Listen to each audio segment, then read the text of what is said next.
Assalamualaikum warahmatullahi wabarakatuh. Kami dari kelompok kelima akan mempresentasikan mengenai unit 2 mata kuliah Pendidikan Sosial dan Budaya. Hmm, ini dia anggota dari grup kami. Yang pertama ada saya sendiri, Putri Sekarwangi, lalu ada Ria Fitriani, ada Rizky Tarastu Fitriani, ada Rofiani, dan juga ada Salma Rahmadanti. Table of Contents yang pertama ada hakikat manusia sebagai makhluk individu dan sosial, yang kedua peran manusia sebagai makhluk individu dan sosial, dan yang ketiga ada manusia dan makhluk Tuhan lainnya. Materi yang pertama akan dibawakan oleh Ria, waktu dan tempat dipersilakan. Baik, terima kasih moderator. Yang pertama, materi yang pertama yaitu hakikat manusia sebagai makhluk hidup, makhluk individu dan sosial. Next. Hakikat manusia sebagai makhluk individu dan sosial. Manusia dapat dikatakan sebagai makhluk individu ketika manusia itu melakukan suatu tindakan hanya untuk kepentingan dirinya sendiri. Dan disebut dengan makhluk sosial ketika manusia melakukan tindakan yang berhubungan dengan masyarakat sekitarnya atau untuk kepentingan masyarakat tersebut.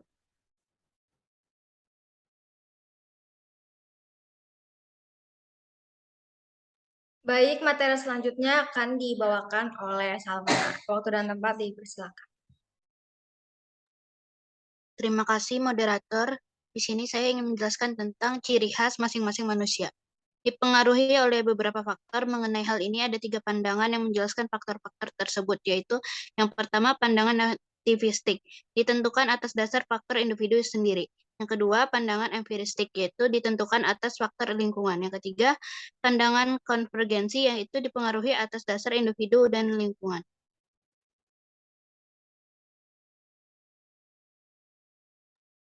Baik, terima kasih. Selanjutnya akan dibawakan oleh Rizkita, waktu dan tempat dipersilakan. Terima kasih kepada moderator. Di sini saya akan menyampaikan materi tentang manusia sebagai makhluk individu. Individu berasal dari bahasa Latin, yaitu individuum yang artinya tak terbagi. Manusia lahir merupakan sebagai makhluk individual yang bermakna tidak terbagi atau tidak terpisah antara jiwa dan raganya. Dalam perkembangannya, manusia sebagai makhluk individu tidak hanya bermakna kesatuan jiwa dan raga, tetapi akan menjadi sebuah khas dengan corak kepribadiannya. Artinya, kepribadian seseorang individu berbeda dengan individu lainnya. Walaupun saudara kembar, sebagai individu, manusia mengalami pertumbuhan secara fisik dan perkembangan secara mental atau psikologis. Terima kasih.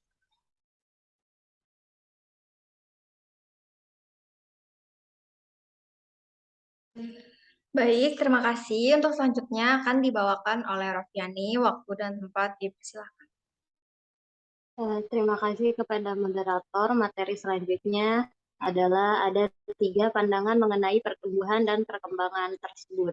Yang pertama ada pandangan nativistik yang menyatakan pertumbuhan ditentukan atas dasar atau individu sendiri, termasuk kemiripan dengan orang tua, bakat, dan potensi. Yang kedua, ada pandangan empiristik, menyatakan pertumbuhan didasarkan atas faktor lingkungan dari luar individu, lingkungan fisik, dan sosial. Dan yang ketiga, ada pandangan konvergensi, menyatakan pertumbuhan dipengaruhi atas dasar individu dan lingkungan.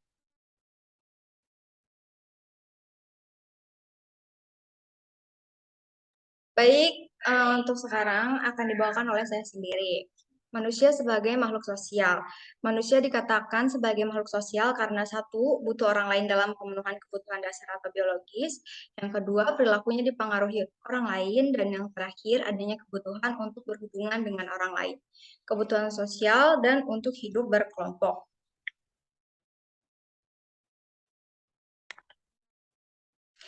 Baik, untuk materi yang kedua akan dilanjutkan kembali oleh Ria, waktu dan tempat dipersilakan. Baik, terima kasih moderator. Untuk materi yang kedua yaitu peran manusia sebagai makhluk individu dan sosial. Next.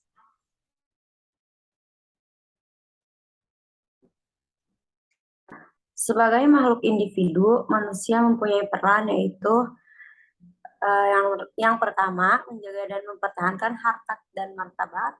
Yang kedua, merealisasikan segenap potensi diri baik jasmani maupun rohani. Dan yang ketiga, memenuhi kesejahteraan dan kepentingan diri demi kesejahteraan hidup.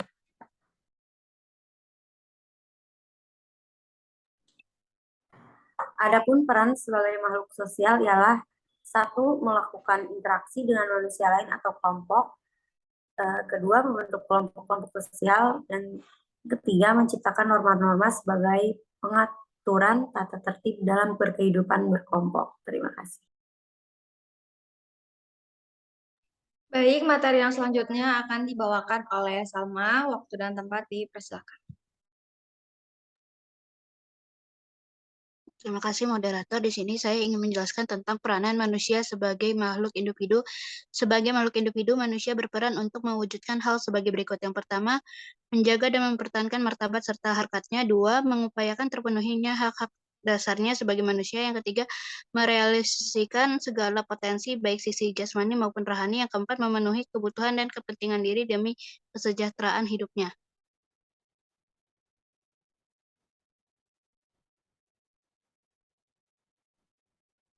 Peranan manusia sebagai makhluk sosial. Manusia sebagai makhluk sosial memiliki implikasi-implikasi sebagai berikut. Yang pertama, kesadaran akan ketidakberdayaan bila manusia seorang diri. Yang kedua, kesadaran untuk senantiasa dan harus berinteraksi dengan orang lain. Yang ketiga, penghargaan akan hak-hak orang lain. Yang keempat, ketaatan terhadap norma-norma yang berlaku. Selain itu, manusia melakukan perantara sebagai berikut. Yang pertama, melakukan interaksi dengan manusia lain atau kelompok. Yang kedua, membentuk kelompok-kelompok sosial. Dan yang ketiga, menciptakan norma-norma sosial sebagai pengaturan tata tertib kehidupan kelompok. Terima kasih. Untuk materi selanjutnya akan dibawakan oleh Rizkita. Waktu dan tempat dipersilakan. Baik, terima kasih kepada moderator. Untuk materi selanjutnya yaitu ada manusia dan makhluk Tuhan lainnya. Next.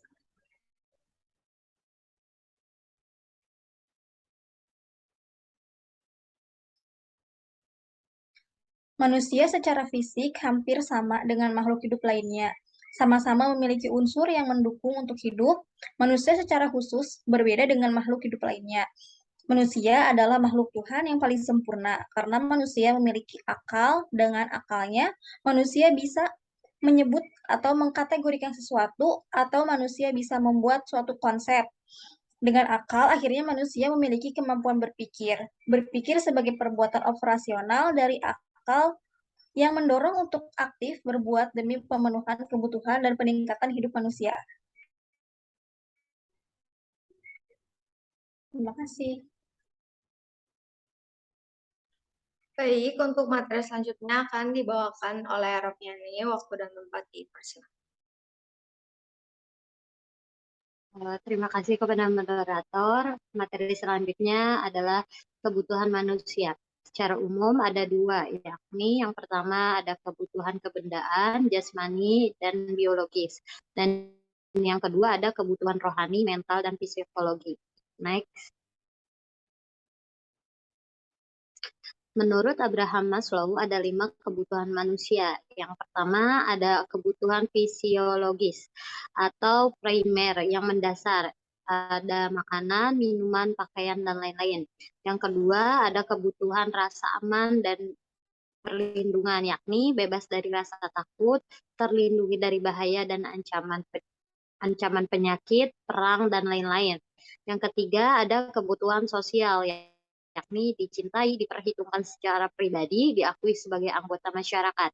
Dan yang keempat, ada kebutuhan akan penghargaan, yakni dihargai kemampuannya, jabatan, kedudukan, dan lain-lain.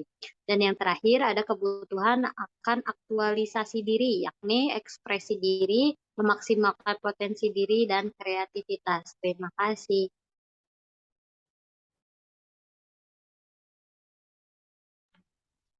Baik, jadi sekian presentasi yang dapat kami tampilkan. Kurang lebihnya mohon maaf. Terima kasih. Wassalamualaikum warahmatullahi wabarakatuh.